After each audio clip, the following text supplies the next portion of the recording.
Well, good morning, everybody. Good morning. And it's really nice to see your cheery faces on this dull, overcast morning. My thoughts this morning were about from the book of Acts.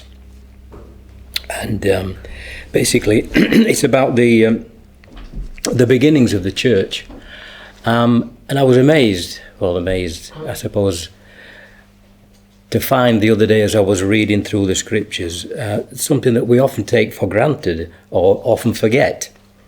And that is the fact that when the church was first birthed, that was after the crucifixion and the resurrection and the ascension of our Saviour back to glory, the disciples were given the mission to take the gospel to the world. And as I say, some things that you often forget unless you're reading the scriptures often, or at least in my case tended to forget, is that the power that the disciples were given. They were given power to work miracles. And just reading through the book of Acts about Peter, the one that had denied the Lord, but the Lord had said that Peter would be, if you like, the head, the one that would lead them forward. And Peter, just like the Saviour, was empowered with divine miracles, divine power from on high, that even should the shadow of Peter fall on those that needed healing, they were cured, just like the Lord had done. And he promised this, didn't he? He said, "Greater things than this will you do in my name."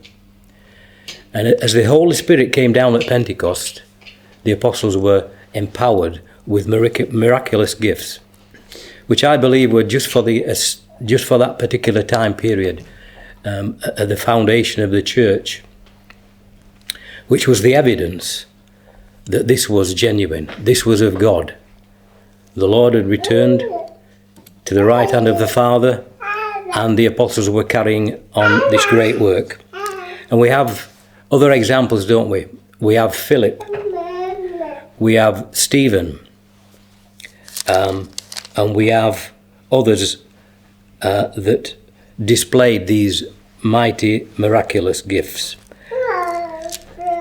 As the church was established, these apostles went around and proclaimed the good news.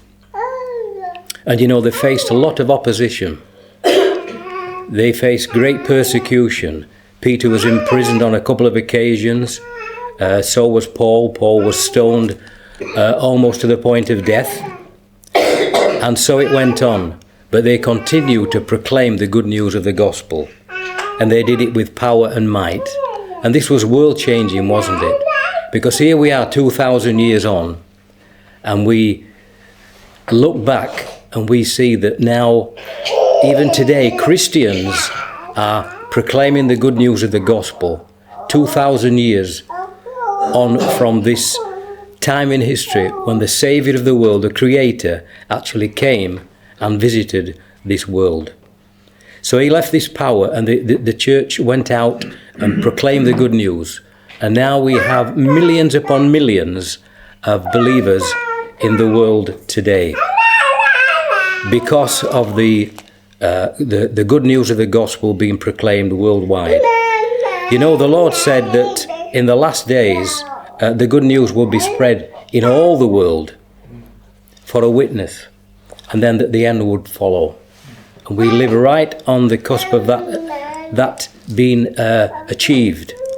The gospel has gone forth now in this day and age in a greater and a mightier and a more far-reaching way because of technology than any time in history. And I often think, that it's almost like a runaway train when you think about the way things have gone since the Industrial Revolution, how things have increased and just speeded up as we seem to be rushing towards the second coming of the Lord Jesus. And we're here this morning, aren't we, to remember that same Saviour who changed all our lives. And that's the reason why we're meeting here today. Goodness knows where I would have been if I hadn't become a Christian. I'd probably be still at home in bed, I would imagine. But the fact is that he changed all our lives. And he's changed the lives of millions. Millions that are alive today and millions down through the centuries. And we're so grateful, aren't we, that we can meet today and consider these things.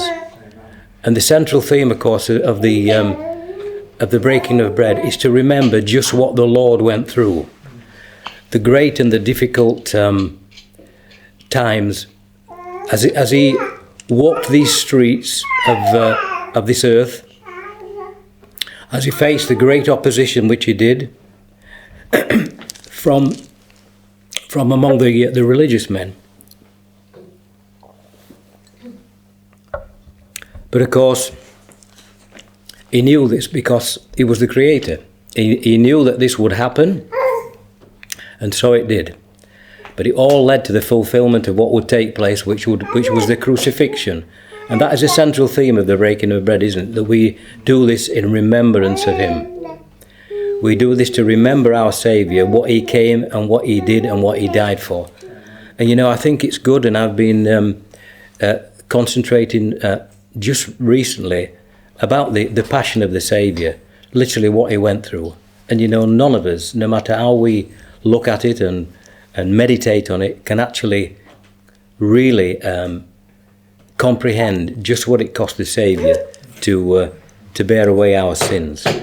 You know, crucifixion was the most horrendous form of punishment. And you know, the Lord knew this. Obviously, he knew the end from the beginning. And in the Garden of Gethsemane, when he wept, as it were, sweated great drops of blood and cried out to the Lord, that was the humanity in the Lord, because he knew what he was facing.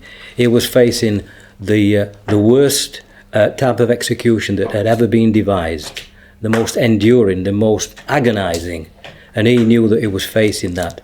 But worse still to come was that he would bear upon himself the sins of the world. That all the sins from fallen man, from Adam to the time that Christ was there in the garden, he would bear away those sins for 6 hours upon the cross. But the last 3 hours, when darkness filled the whole land, there was no light, it was pitch black. And that's recorded in the annals of certain historic documents. I may have mentioned this last time. I believe in China, one of the leaders, the ancient Chinese leaders, had it written in the annals when this occasion happened. So it must have been a worldwide phenomenon when the sun was darkened, not for a few minutes, but for 3 hours, as the Lord took upon himself our sins. We can never comprehend, as I say, just how great a suffering the Lord experienced.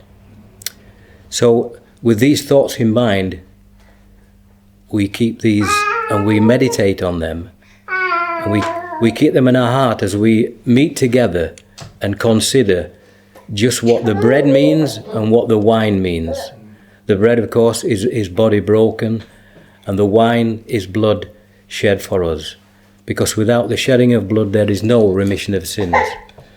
That's all through the scriptures, isn't it? Right from the beginning. We think of the Paschal lamb that was slain in Egypt, and that was the first occasion, and that is still celebrated to this day among the Jewish tradition. That the lamb was to be an example of God's protection, as the blood was marked on the lentils and the doorposts, and that was a sign that they would be protected, and they were protected by the angel of the Lord. But of course the firstborn of all the Egyptians were slain, the firstborn of animals and the firstborn of humanity. But the Israelites were protected, and that was a figure of what was to come. Christ, the Lamb of God, who takes away all the sins of the world. And we're just so grateful, aren't we? And we just thank the Lord that we are under that shadow, under that protection of our Saviour for time and for eternity. And with these thoughts in mind, let's go forward with the rest of our celebration of remembering the Lord here this morning in Featherstone. May the Lord bless these humble thoughts. Amen. Amen.